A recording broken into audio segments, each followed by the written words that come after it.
네, 앞으로의 조사 전망 그리고 이후에 그러니까 오늘 소환 조사 이후에 그 다음의 수순은 어떻게 될 것인가 좀 더 자세하게 법률적인 부분 전망하도록 하겠습니다. 검사 출신인 정태원 변호사 그리고 노영희 변호사 초대했습니다. 안녕하십니까? 네, 안녕하십니까? 안녕하십니까? 모든 사람들이 좀 신경이 날카로운 그런 상황이죠. 예. 당사자들은 더 하겠지요. 오늘 수사는 조사는 대략 그 밤까지는 진행될 것이고 자정을 넘으면 그 이제 동의가 필요하다고 하는데요. 그렇습니다. 우선 그 받고 있는 혐의가 13가지나 되고 관련 그 사건의 증거 기록만 해도 거의 10만 페이지 가깝게 되지 않습니까? 네. 그래서 물어봐야 될 것들이 많기 때문에 아무리 서둘러도 이렇게 일과 시간에는 뭐 다 하기 어려울 것이고 이제 12시를 넘느냐 아니냐 그 정도인 걸로 보이는데 특히 이제 박 대통령이 그 말씀하시는 스타일이 바로바로 말씀하시는 것이 아니라 좀 생각하시고 대답하는 그런 스타일이 아닙니까? 네, 그래서 시간이 좀 더 걸릴 걸로 보이는데 네. 가능하면 오늘 중으로 마치려 노력은 하겠지만은 이게 오늘을 넘어갈 가능성도 매우 높은 걸로 보입니다. 네. 그러면 그 보통 조사 때도 자정 넘길 때는 동의를 받고서 조사를 그렇습니다. 본인이 심야 조사를 받지 않겠다 그러면 네. 거기서 마치고 이제 다음에 다시 날짜를 잡아서 다시 오게 하는 수밖에 없는데 예. 실제로 오늘 보셨지만은 아침에 출석한다 그러니까 온 나라가 다 거기 관심을 기울이고 경호 문제도 보통이 아니었지 않습니까? 그래서 검찰 측도 그렇고 박 전 대통령 측도 그렇고 이게 상당히 부담스러운 것이기 때문에 다시 또 2번 조사 또 3번 조사 받으러 나오는 것보다는 예. 오늘 한 번에 마치는 것이 좀 뭐 나아 보이기는 한데 네. 그렇다고 해가지고 조사를 대충 할 수는 없기 때문에 아마 자정을 넘도록 새벽까지 특히 이제 뭐 쭉 조서를 읽어보고 확인해 보려면 그것도 몇 시간 걸릴 테니까 새벽까지 하더라도 아마 이번에 끝을 내고 싶어하지 않을까 그렇게 생각이 듭니다. 아니 그러면 조사는 만약에 11시 뭐 30분에 40분에 끝났다. 네네. 그러면 그 다음에 조서를 읽어보는 것은 그것은 동의가 없어도 그 다음 날까지 넘어갈 수 있는 건가요? 조서 읽어보고 확인하는 과정은? 근데 최종적으로 거기다 이제 설명도 하고 해야 되니까 조사 중이라고 봐야 되겠죠. 거기까지 그러니까 그것도 동의를 받아야지. 그래야 아니 되겠죠. 그건 아니고 조서를 읽고서 거기에 대해서 사인하는 거는 본인 마음이기 때문에 네네. 굳이 뭐 동의를 받아가지고 12시 넘었다고 해서 내가 조서 읽는 시간을 12시 넘어서 할 테니까 뭐 동의해 주세요 이렇게 하지는 않습니다. 오늘 어떤 부분이 제일 그 첨예하게 맞붙는 쟁점이 될 것이라고 보십니까? 제일 중요한 부분은 아무래도 뇌물 수수 관련된 부분이고요. 그 중에서 가장 법리상 다툼이 있을 수 있는 여지가 있는 부분이 바로 이제 미르와 K스포츠 재단과 관련된 부분인데요. 네네. 지금 박 전 대통령의 주장은 본인은 돈을 한 푼도 챙기지 않았다. 그 다음에 기업들이 그 뭐 그런 좋은 재단에 공익적인 활동을 함으로 인해서 얻는 것은 공익적인 것이고 사익을 추구하는 게 아니기 때문에 뇌물죄라고 하는 것은 성립되지 않는다 이런 내용이었지 않습니까? 예. 그런데 이제 검찰 입장에서 보게 되면 이걸 제3자 뇌물죄로 보면서 부정한 청탁이 있었는지 없었는지 가지고 좀 따지겠다라고 얘기를 하고 있어서 그렇게 된다면은 그 당시에 현안을 가지고 있던 각각의 기업들이 정말로 어떤 현안을 가지고 있었는지 현안이 있었다라고 한다면 그 현안이 어느 정도 해결이 됐는지 예. 또 실제로 그런 현안 해결을 목적으로 해서 뭐 돈이 갔는지 이런 것들을 보는 거예요. 그런데 제가 이제 한 가지 말씀드리고 싶은 것은 아마도 박 전 대통령 측의 그 논리는 이럴 겁니다.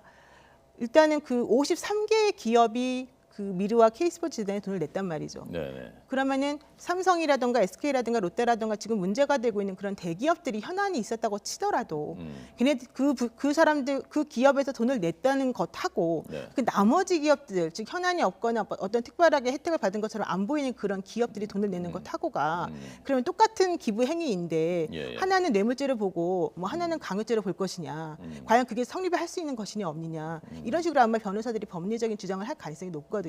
네. 그렇게 되면 강요죄하고 뇌물죄가 서로 간에 그 배타적으로 존재하는 것인지 배타적이라고 하는 것은 이제 하나가 성립하면 하나가 성립하지 않는 걸 말하는 거거든요. 아니면 둘 다 그냥 같이 성립한다고 볼 수 있을 것인지부터 시작해서 여러 가지로 법리적으로 따져볼 분이 사실은 좀 많이 있습니다. 네. 그래서 그런 부분에 대해서 좀 많이 얘기를 할 것 같고 특히 최순실 씨하고 박 전 대통령은 친척도 아니고 뭐 아무런 관계가 없는 겉으로 보기에는 그 객관적인 외부적인 사람들이기 때문에 그런 경우에도 과연 어떻게 뇌물죄라고 하는 것이 공동으로 뭐 경제적 이익을 추구했다라고 말할 수 있는 것인지 그런 부분에 대해서 아마 집중적으로 그 방어할 것으로 보입니다. 네. 이게 법리적인 부분이 되니까 좀 복잡해지기 시작하는데요. 그러니까 검찰이 처음에 수사했을 때는 강요죄를 적용한 것이지 않습니까? 그렇죠. 직권남용하고. 그렇죠. 네네. 그리고 이제 특검이 수사하면서 뇌물죄하고 제3자 뇌물죄를 적용을 했는데 변호사님께서 어떤 부분을 특검이 뇌물죄 적용했는지, 그다음 어떤 부분이 제3자 뇌물죄 적용했는지 두 개 어떻게 다른 건지 좀 쉽게 설명 좀 그러니까 해주세요. 이제 그 처음에 이제 검찰 특수본에서 할 때는 예. 기업들이 714억 원을 이제 출연했지 않습니까? 그렇게 출연하게 된 것이 대통령과 안종범 수석을 통해서 이걸 여기에 참여를 안 하면 뭔가 불이익이 있을 것 같다. 네네. 그렇게 말하자면 강요받은 말하자면 피해자적인 입장에서 낸 거다 이렇게 돼 있거든요. 예. 그런데 이제 특검은 쭉 살펴보니까 그 중에서 삼성을 보니 그 삼성물산과 제일모직이 합병할 때 이거 좀 챙겨준 대가 아니냐. 네네. 또 그래서 영장이 기각된 뒤에는 이거는 이재용 부회장이 그 경영권을 승계하는 것을 도와주는 대가로 이렇게 한 것이 아니냐. 이렇게 해서 이제 삼성의 이재용 부회장이 구속이 됐지 않습니까? 예. 그래서 지금 그 특검은 어떻게 받는가 하면 이 최순실이 독일에서 경영한 그 코레 스포츠 거기하고 컨설팅 계약을 했거든요. 네네. 컨설팅 계약을 213억을 주기로 했습니다. 그리고 실제로는 78억이 갔거든요. 그러니까 213억 그거는 순수하게 뇌물로 본 겁니다. 그러니까 박 대통령과 최순실이 한 직업을 가지고 있으니 예. 최순실 씨 쪽에 돈을 준 것은 박 대통령이 준 거나 마찬가지다. 공범이니까 그렇게 본 것이고요. 그다음에 그 204억을 이제 재단에 출연을 했거든요. K스포츠 재단과 미르 재단에. 예. 그거는 재단에다가 넣은 것이고 또 동계 스포츠 센터 거기도 16억 넣었거든요. 그거는 최순실이나 박 전 대통령이 준 것이 아니고 그 재단이나 센터에 준 것이니까 그거는 제3자 뇌물 제공이다. 거기서 본 거죠. 제3자가 재단들을 얘기하는 그렇죠. 거죠. 재단이나 센터를 얘기하는 거죠. 근데 하여튼 전체적으로는 뭐 뇌물로 본 것이면 틀림이 없습니다. 다만 이제 법률 적용에 있어서 네. 직접 뇌물이냐 아니면 제3자 뇌물이에요. 제3자 뇌물이라는 건 뭔가 하면 예. 공무원이 나한테 뇌물을 주려고 하는데 나 주지 말고 저 사람 줘라. 네, 그게 이제 제3자 뇌물이거든요. 예. 그래서 지금 그 뇌물이냐 아니냐를 가르는 그 요건이 대가성하고 아까 좀 전에 말씀하신 그 공모 부분하고 그 두 부분인데 우선 대가성 부분 어떤 부분 다투 있는 건지 좀 더 자세하게 설명을 좀 해주시죠. 그러니까 뇌물죄의 구성 요건은 그냥 그 공무원이 그 뇌물 직무에 관해서 뇌물을 달라고 하거나 뭐 요구하거나 주겠다고 약속하거나 이러면 성립이 되는 거고요. 제3자 뇌물죄는 부정한 청탁을 해야지 성립이 되는 그런 범죄이거든요. 그러니까 예를 들면은 미르나 K스포츠 재단에 돈을 냈다는 것을 제3자 뇌물죄로 판단하기 위해서는 그 돈을 낸 기업들이 돈을 내는 것하고 연결해서 어떤 부정한 청탁을 직접 해야 되는 거예요. 대통령에게. 예. 예를 들면은 지금 우리가 이제 삼성 같은 경우로 예를 들어서 말씀을 드리게 되면 삼성 같은 경우에는 기업 그 삼성 기업하고 물산하고 간의 합병 문제가 그때 있었지 않습니까? 예. 예를 들면 내가 미르나 K스포츠 재단에 돈을 낼 테니 내 기업 합병 문제를 해결해 달라. 이런 식으로 하면은 그게 제3자 뇌물죄가 되는 거예요, 말하자면. 예. 그런데 우리가 이제 여기서 제일 중요하게 생각해야 될 것은 뭐냐면 사람들이 공무원한테 뇌물을 주거나 부정한 청탁을 할 때 직접적으로 나 이거 A를 해줘라, 내가 얼마 줄 테니 이렇게 말하지 않는다는 거예요. 그러면 부정한 청탁이라고 하는 걸 그렇게 명시적인 요구 사항이라고 하는 것하고 같게 본다면은 사실은 부정한 청탁이라고 하는 것은 있을 수가 없는 거가 되지 않습니까? 그래서 묵시적 청탁이라고 하는 개념을 판례는 인용을 하고 있습니다. 묵시적 청탁이라고 하는 것은 실제 입에서 소리를 내어서 그러한 요구를 하지 않았지만 내가 이 돈을 뇌물로 인해서 저 사람이 암묵적으로 나의 이러이러한 것들을 현안을 도와줄 것이다라고 하는 것이 상호간에 암묵적으로 이해가 되었고 또 실제 그런 행위가 있을 것이라고 예상이 되는 경우에 이제 인정이 되는 거거든요. 네. 그러니까 이재용 부회장 같은 경우는 나는 뭐 이런 걸 도와달라고 말한 적이 없다. 즉 자기는 부정한 청탁을 행한 적이 없다라고 지금 계속 주장하는 것이고 박근혜 대통령이 난 돈 한 푼도 받지 않았는데 무슨 소리냐. 그리고 내가 삼성을 위해서 해준 것도 하나도 없다라고 얘기를 하고 있는 것이죠. 하지만 지금까지 대통령에 대한 뇌물죄와 관련해서 예를 들면은 전두환 노태우 전 대통령들 비자금 사건으로 촉발된 그런 사건이 하나 있었을 때 그때 대법원이 뭐라고 얘기를 했느냐 하면요. 대통령이라고 하는 사람이 할 수 있는 권한은 매우 크고 또 그 업무 범위가 매우 추상적이고 넓기 때문에 상대방 돈을 주는 기업 입장에서 대통령이 이러이러한 행위를 해줄 수 있을 것이라고 하는 인식을 가지고 돈을 기부를 했다면 그것 자체로 이미 뇌물이 될 수 있다, 뇌물죄가 성립할 수 있다 이런 식으로 판시를 내린 게 있어요. 네. 그래서 그런 것들도 이번 상황에 맞춰 보게 된다면 뇌물죄 성립이 가능하다라고 이제 보는 게 바로 특검의 입장인 것입니다. 네. 지금 말씀하신 부분 중에 그러니까 묵시적인 청탁 뭐 꼭 이걸 해달라고 얘기하지 않았더라도 사실상 이게 들어있는 게 아니냐 하는 부분하고 대통령의 직무 범위가 매우 넓기 때문에 그 판례가 그 부분이 있었다. 거기에 대해서 그 정 변호사님 어떤? 근데 이제 입장? 결국에 이제 재단 측은 204억에 이제 거기다 출연이 됐는데 결국 재단의 실제 주인이 누구냐가 쟁점이 될 겁니다. 예. 왜 그런가 하면 예전에도 그런 재단이나 그런 공익적인 것들 많이 기금을 많이 만들어 왔지 않습니까? 네. 근데 이 경우에도 박 전 대통령 쪽에서 주장하는 대로 이것이 문화 융성을 위한 것이고 체육 융성을 위한 것이다. 그래서 오너가 그 재단의 주인이 돈을 낸 대기업들이다.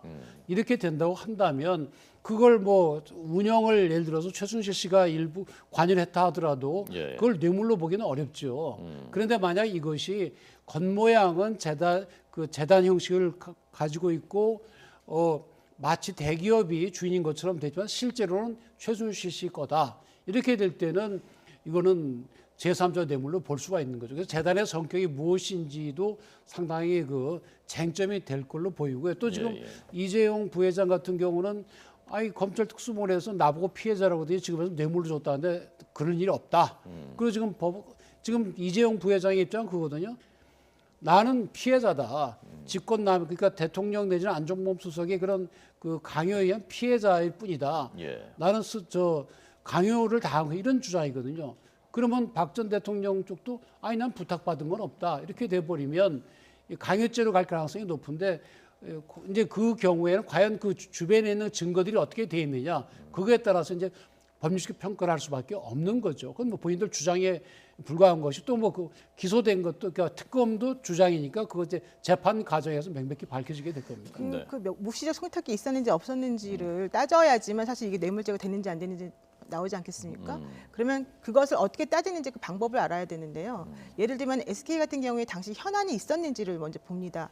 SK 같은 경우에 현안은 첫 번째 그 최태원 회장의 사면이 제일 문제에 있었었고요. 그다음 미래부에서 그 주파수 낙찰하는 문제가 하나 있었었고요. 그다음에 CJ의 헬로비전을 인수하는 문제가 있었습니다.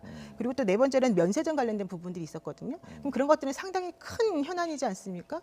그런 현안들이 있는 대기업 오너를 만나서 대통령이 111억이라고 하는 돈을 받았습니다. 그 재단에. 그리고 실질적으로 사면이 이루어졌다라는 거죠.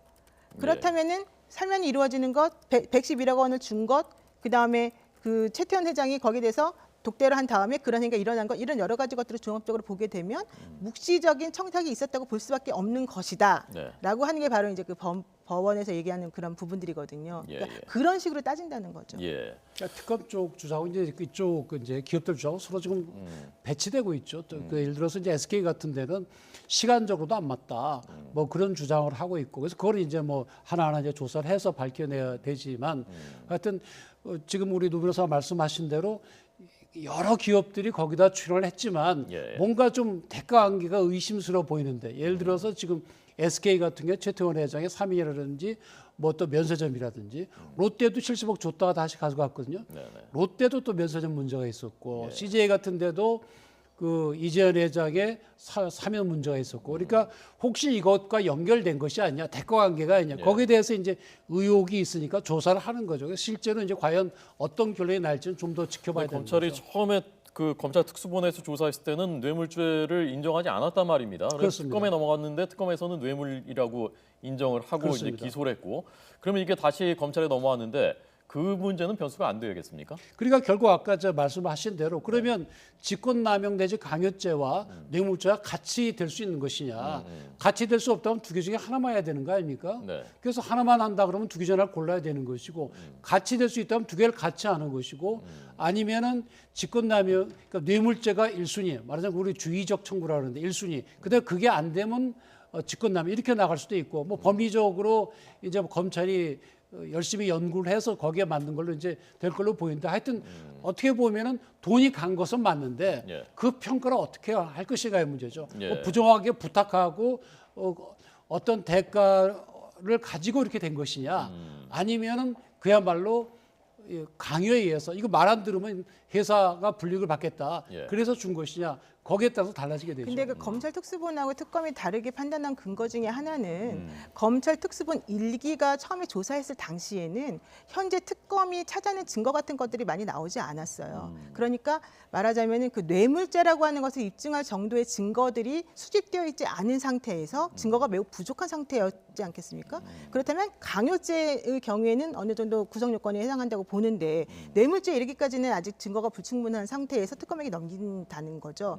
그래서 그 사건에서 지금 최순실 씨를 구속했기 때문에 구속 기간이 더 이상 연장할 수 없는 부분하고 맞물려 가지고 그 사람을 이제 그 피의자를 그러니까 공소 제기하면서 뇌물죄 부분이 이제 같이 들어가게 된 그런 부분이 있고 또 대기업과 관련해 갖고 강요죄라고 하는 부분들이 이제 있는 건데 지금 같은 경우는 안종범 그 전수석의 39건 수첩이 사실은 많이 나왔고요. 네, 또 네. 청와대 문건들이 다시 나왔고요. 공정위라든가 금융위에서 또 압수수색에서 나온 자료들이 많이 나와 있어서 이걸 단순히 그냥 강요죄라고 보기에는 좀 껄끄러운 부분들이 많이 있으니까 이제는 새로운 관점에서 다시 바라볼 수가 있는 부분이 된 네. 거죠. 그러니까 뇌물죄로 인정되는 또 하나 법리적으로 넘어가야 될 게 뭔가 하면요. 우리 항상 보도에서 봤듯이 소위 경제적 이해관계를 같이 한다.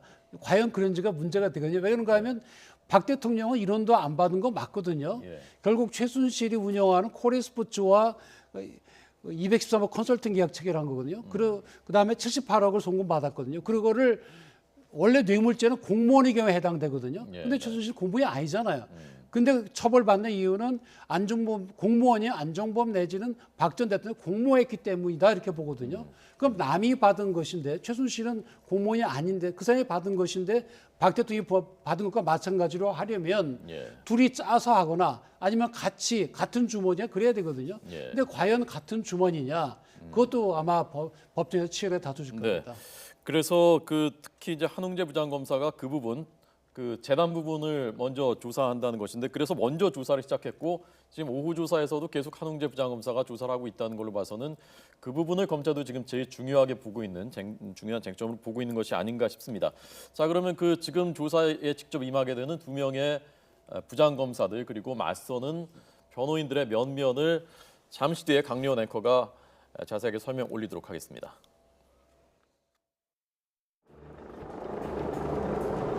심정을 말씀해 주시겠습니까?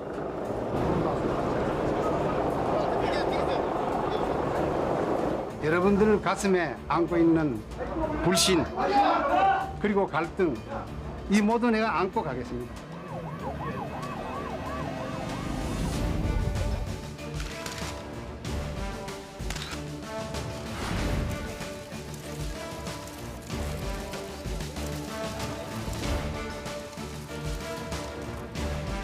정치적 필요에 따른 것이라고 봐 어떠한 조치에도 협조하지 않을 생각입니다.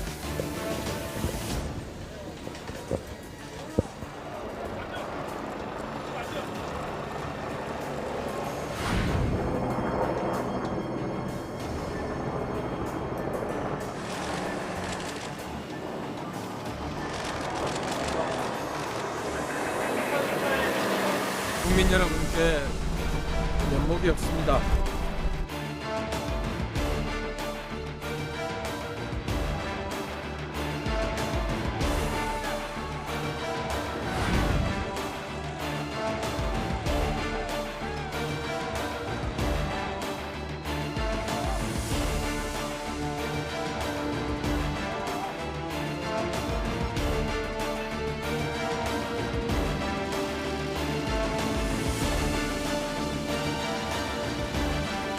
국민 여러분께 송구스럽게 생각합니다.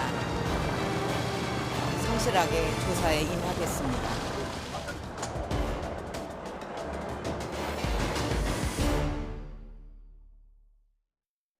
박근혜 전 대통령을 조사하는 창과 박 전 대통령을 호위할 방패의 면면을 살펴보겠습니다.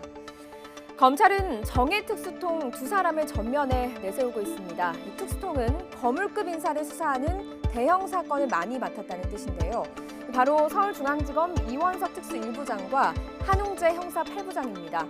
이 중 한웅재 형사 8부장이 먼저 조사를 시작한 것으로 알려지고 있습니다. 사법연수원 28기인 한 부장검사는 검찰의 핵심 부서였던 대검 중간수사부와 서울중앙지검 특수부 검사를 거쳤습니다. 지난해 1기 특별수사본부에서부터 미르 K스포츠재단 출연금 부분을 집중적으로 수사해서 검찰에서는 이번 사건의 전반을 꿰뚫고 있는 적임자라고 자신합니다.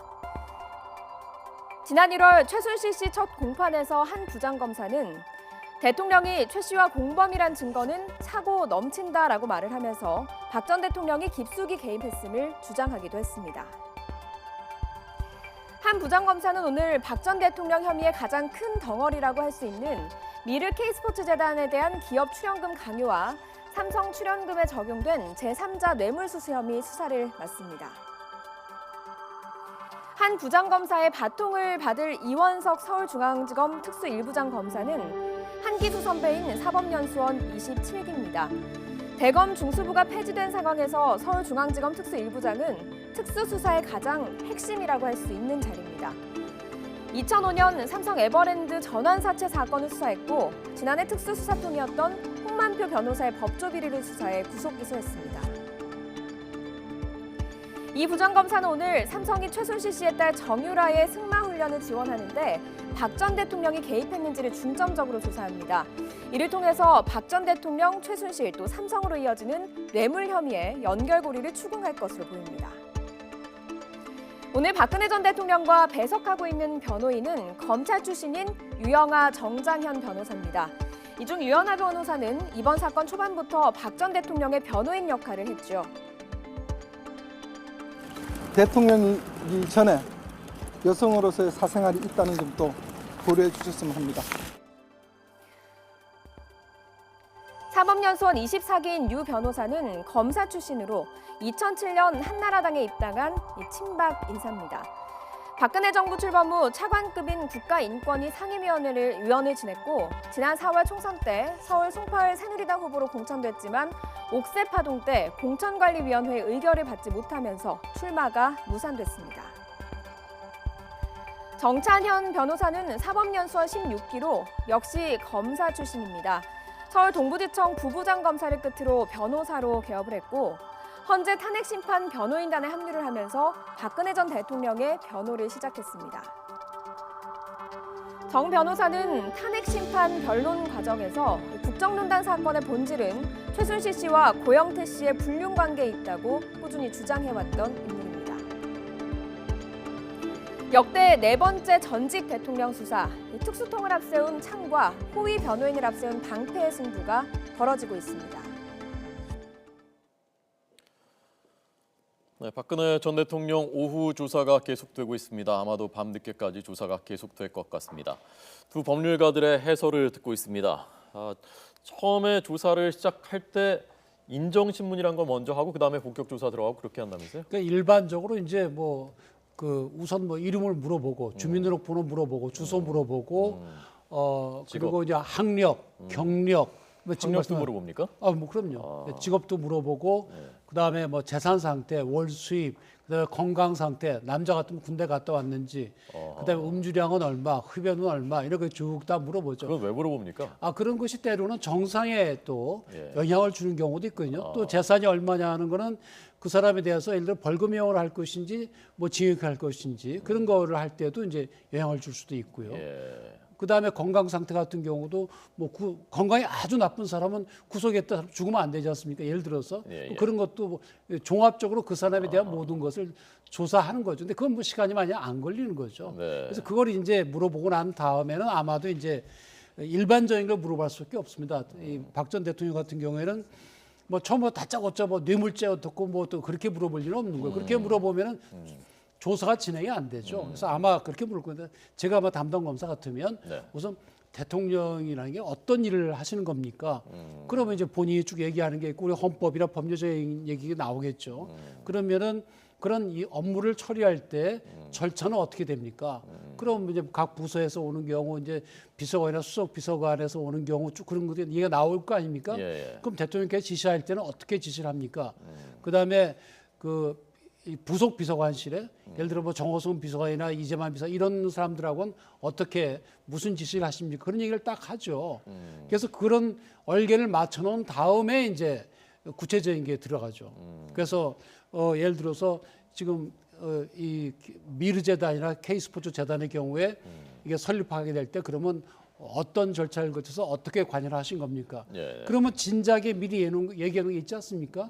그러면 그 일반적인 시스템하고 다른 이야기가 나오면 예. 그건 왜 다른지 설명을 해야 되는 거고요. 네, 네. 그런 점에서 어떻게 보면은 그물을 쫙 까는 거죠. 예, 예. 그 다음에 얘기가 돼야지 그거 싹 빼버리고 하면은 네. 이거는 흐트러져 버리고 비효율적인 수사가 되죠. 예. 구체적으로 말씀하시니까 제가 조사 받는 것 같은 조사실에 들어와 있는 것 같은데 저희가 조사실을 가상으로 한번 만들어봤습니다. 자, 그 좀 전에 그 좌석 배치를 보셨습니다만은 1001호 조사실이라면서요? 저희가요? 1001호 조사실 원래도 저희가 있었던 조사실인 거죠? 그렇죠. 과거에도? 예, 예. 근데 원래 이제 영상 녹화 조사실이 따로 있는데 굉장히 좋습니다. 서너 평인데 서너 평에 뭔가 하면 책상 하나 놓고 저쪽에 검사하고 그 수사관 앉고 이쪽에 피의자와 변호인 앉으면 몸도 못 움직일 정도로 좁거든요. 일반적으로요. 예. 그래서 그렇게 하기에는 이것도 장시간 수사하려고 그러면 이게 굉장히 불편하죠. 그래서 아마 일반 그 검사실 내지 조사실을 두 개를 이렇게 터가지고 이제 하는 걸로 보이는데 그래도 아마 이게 장시간 수사가 되면 그래 넉넉한 아주 넓은 공간은 아니고요. 네. 검사실 두 개 정도 합친 걸로 보입니다. 그래서 예. 조사하다가 이게 오래되면 좀 지치고 그러면 이게 조사가 진행이 안 되거든요. 그럼 뭐 그 옆에 잠깐 쉬게 하고 뭐 그런 게 필요한 걸로 보입니다. 예. 그러니까 그 옆방에 지금 아까 저희가 전화 연결한 손범규 변호사는 그 옆방에 지금 있는 것 같고 그러니까 잠깐 쉴 때는 그 방 가서 이제 변호인들하고 얘기도 하고 식사도 아마 거기서 그 방에서 한 모양인데. 네, 그렇습니다. 그리고 만약 지금 저기서는 이제 박 전 대통령이 혼자 앉아 있고 변호사가 뒤에 앉아 있는 것으로 지금 나와 있는데요. 일반적으로는 변호사가 그 피의자 옆에 앉아서 예. 어떤 식으로 이제 말을 해야 되는지 간단하게 조언을 해주는 경우도 가끔은 있습니다. 근데 이제 그것이 수사를 방해하는 것이라거나 오히려 그 본인이 대답을 안 하고 변호사가 대답을 해놓은 것이다라는 식으로 이제 인식이 되게 되면은 제지를 당하지만 그렇지 않은 경우에는 필요한 경우에는 좀 나가서 법률적인 얘기를 좀 하고 오겠다라고 허락을 구하고 나갔다 올 수도 있는 거거든요. 예. 우리가 미국 영화 보면 변호사와 같이 의논을 대답하잖아요. 그러게요. 근데 우리나라는 이제 그거는 허용이 안 되거든요. 그래서 다만 이제 옆에서 옆에 있거나 뒤에 앉아 있는데 그러다 보면 본의 아니게 구경꾼처럼 되는 수가 있어요. 그러니까 구경과 감시는 혹시 조사하는 사람들이 무리하게 한다든지 뭐 아니면 이렇게 거짓말로 해서 자백을 유도하든지 그런 걸 감시하는 역할밖에 안 되는 문제가 있는데 예. 지금 뒤에 있다가 지금 말씀하신 대로 쉬는 시간이 있으면 그때 이제 법률적으로 조언을 해주거나 그런 건 할 수가 있죠. 다만 이제 검사의 입장에서는 변호사 있을 때 좋은 점도 있습니다. 그런가 하면 본인이 갈팡질팡하는 경우도 있거든요. 본인의 유리 분리를 떠나가지고 그런 경우에는 이렇게 정비도 해줄 수가 있어서 도움이 되는 경우도 있는데 아마 박 전 대통령 같은 경우는 본인이 뭐 다 쭉 해오신 거니까 네네. 변호사 굳이 그런 점에 대해서 얘기할 필요는 없을 걸로 혼자 다 뭐 대답을 할 수 있을 걸로 보입니다. 지금 예. 피의자 신문을 받을 때 변호인이 참여하는 것이 매우 중요합니다. 왜냐하면 지금 변호인으로서는 원래 검찰이 어떠한 증거를 가지고 있는지 모르는 상태에서 사실은 조사를 받으러 들어가는 거 아니겠습니까? 그리고 그 사람이 나한테 어떤 혐의점에서 특히 어떤 점을 중요하게 생각해서 나한테 어떤 방향으로 조사를 하는가를 몰라요. 그런데 변호인들이 같이 가게 되면 검사가 질문하는 내용을 들어보면 아 방향을 이렇게 잡는구나라고 알 수가 있고요. 예. 또 하나는 우리 피의자가 뭐라고 대답했는지를 알 수가 있습니다. 그런 것들을 알고 제일 중요한 거는 검찰이 가지고 있는 창이 무엇인지를 변호인이 확인할 수가 있는 거죠. 그런 것들을 모두 알고 난 다음에 재판에 임하면은 훨씬 더 수월한데 만약에 일반적인 피의자라고 한다면 변호인 없이 그냥 들어갔을 때 검사가 물어보는 게 무슨 의도로 물어보는지도 잘 못 알아듣고 또 자기가 대답을 어떻게 했는지도 모르고 이런 식으로 해서 결과적으로는 제대로 방어권 행사 못하는 경우가 많거든요. 예컨대 이런 경우도 있습니까? 뭔가 검사가 물어봤는데 그 조사받는 사람이 답변을 하려고 하는데 변호사가 이건 불리하다 안 하는 게 좋겠다라고 하면 제지하거나 그건 하지 마십시오. 그렇게 할 수도 있습니까? 그러니까 원칙적으로는 사실은 변호인의 조력권이라고 하는 게 이제 그런 데서 발휘를 해야 되는 것이고 네. 그래서 변호인이 잠깐 좀 답을 멈추고 제가 좀 의논한다면 말하겠다라던가 이런 식으로 해주는 게 원래 맞거든요. 그리고 우리나라의 경우에 그렇게 해주는 경우도 많이 있는데 어떤 경찰이나 어떤 검찰 수사관들 같은 경우에는 그런 것조차도 못하게 하는 경우가 있어요. 원래는 보장은 돼 있는 것인데 그 일반 피의자들 조사할 때도 변호인이 옆에 그렇게 앉을 수가 입회해서 있습니다. 할 수 있게 돼 있습니까? 예, 그런데 이제 변호인을 선임할 여력이 안 되는 사람들 같은 경우 혼자 가서 그냥 하다가 이제 망하는 경우가 있는 거고, 네. 예를 들면 우병우 전 수석 같은 경우에는 조사를 받을 때 지난번 특검을 조사받으면서 5시간 동안 조사를 일지 않았습니까? 네. 그 얘기는 무슨 얘기냐면 특검이 나에게 물어본 게 뭐였다. 내가 뭐라고 대답했다. 이거를 머릿속에 자기가 다 숙지하고 가서 나중에 영장 청구할 때 반박할 수 있는 논리를 만드는 데 사용했다는 거예요. 그런데 우병우 전 수석처럼 머리가 좋은 사람이거나 법조인인 경우에는 일괄하거나 확인만 하더라도 무슨 식으로 대응해야 되는지 나오지만 예, 예. 일반인 같은 거 그렇게 못할 거 아니겠습니까? 우리 네. 앵커님 같은 경우도 이제 가서 앉아 계시면 되게 당황하실 거란 말이에요. 그러니까 네. 그런 것들을 좀 도와주는 의미에서 변호인이 있을 수 있고 특히 변호인은 적을 수가 있습니다. 검사가 적을 수 질문을 하게 있군요. 되면, 예, 그러면 이제 적고서 이러이런 부분에서 뭐라고 대답했다. 왜냐면 다 외울 수는 없으니까. 예. 뭐라고 질문했다, 뭐라고 대답했다. 포인트는 이거다, 증거는 뭐다. 이런 것들을 확인할 수 있는 거죠. 예. 근데 그리고 박 전 대통령 같은 경우 사실 이제 최순실 등에 대한 수사와 재판, 예. 특검 수사를 했고 또 탄핵 재판 과정에서 이미 많은 증거들이 나왔거든요. 그래서 아마 변호인 측에서도 네. 검찰이 어떤 증거를 가지고 있고 어떤 방향으로 공격할지를 충분히 예상하고 있을 걸로 좀 생각이 되고요. 또 이 검찰 측에서도 박 대통령이 어떻게 답할 것이라를 대충 알고 있을 걸로 보입니다. 그래서 뭐 추궁한다고 해서 진술을 번복할 리도 없는 것이고 그런 점에서는 수사가 이제 빨리 진행이 될 수가 있는데 워낙에 물어볼 것이 많고 양이 많다 보니까 시간이 걸리는 거죠. 예. 자, 한 가지만 더 짚어보겠습니다.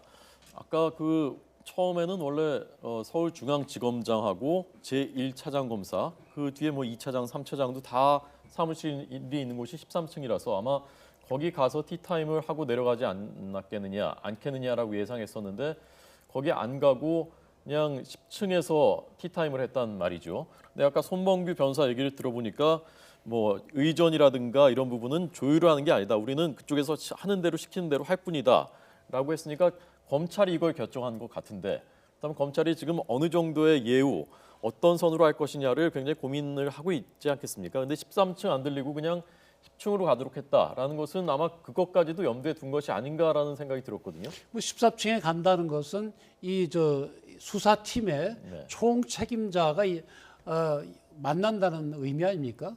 그러니까 굳이 뭐 그 방에 갈 필요는 없는 거죠. 일반적인 수사에 따르면. 그래서 아마 10층에서 한 걸로 보이고요. 네. 그러니까 우리가 외부에서도 손님이 오면은 그 기관의 장 같으면 자기 방으로 모시잖아요. 근데 예. 지금 이 경우는 수사 받으러 온 분이고 하니까 굳이 13층에 갈 필요는 없었던 걸로 보이고요. 네. 다만 이제 사실 이 수사를 앞두고 굉장히 긴장하고 있을 것이고 불안해하고 있을 것이고 근데 너무 그렇게 긴장하고 불안해하면 수사 진행이 안 되는 경우가 종종 있습니다. 그래서 예, 어떤 분들은 중요한 재판이나 수사를 앞두고 목숨을 끊는 분들도 있잖아요. 예. 그래서 수사를 하는 것이 물어보고 답하는 것이기 때문에 양쪽이 다 어떻게 보면은 뭐 물론 각자 피의자 조사받는 피의자 뭐 자기의 이익으로 최선을 다해야 되겠지만 어느 정도 안정이 돼야 되거든요. 예. 그런 점에서 티타임을 가지는 건 좀 약간 긴장을 완화시켜주는 그런 의미가 있는 거죠. 특별히 무슨 뭐 예우 차원이라기보다는 그런 점에서 뭐 10층에서 하는 것도 뭐 무리가 없는 걸로 보이고요. 그다음에 네. 손범규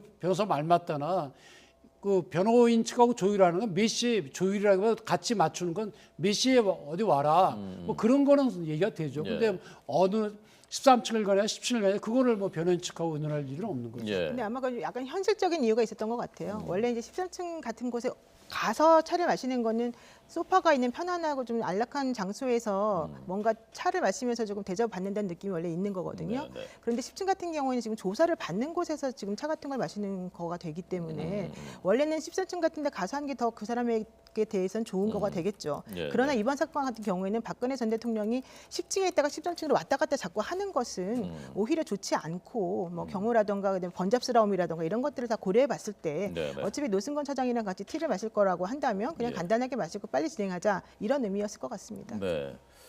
지금 저희가 그 현장 서울중앙지검 현장의 모습을 계속해서 그 도표를 통해서 보여드리고 있습니다. 1001호 조사실 특수일부 검사실에서 현재 그 개조한 곳에서 조사를 받고 있고요. 특수부라는 것은 뭐 아시는 대로 주로 거물급들을 많이 수사하는 특수부 특수부가 특수 1, 2, 3부까지 있죠. 서울중앙지검에 예. 특수 1, 2, 3부가 있고. 뭐 특수부가 거물을 조사하는 건 아니고요. 네, 네. 이제 형사부는 이제 경찰이나 일반 다른 사법 경찰 관료로부터 송치받은 딴 일반 경찰이 조사한 것을 받아서 그걸 다시 보는 데고 네. 특별수사부는 그렇게 하는 것이 아니고 직접 사건을 찾아서 그걸 예. 인지라 그럽니다. 네, 네. 찾아서 이제 수사를 하는 것이죠. 예. 그러다 보니까 이제 거물들도 많이 거물들이 수사를 많은 하고 거죠, 그렇게 하는 대체로. 거죠. 중요한 예. 사건들을 많이 하는 그렇습니다. 검찰의 뭐 꽃이라고 하는 거죠. 특수수사를.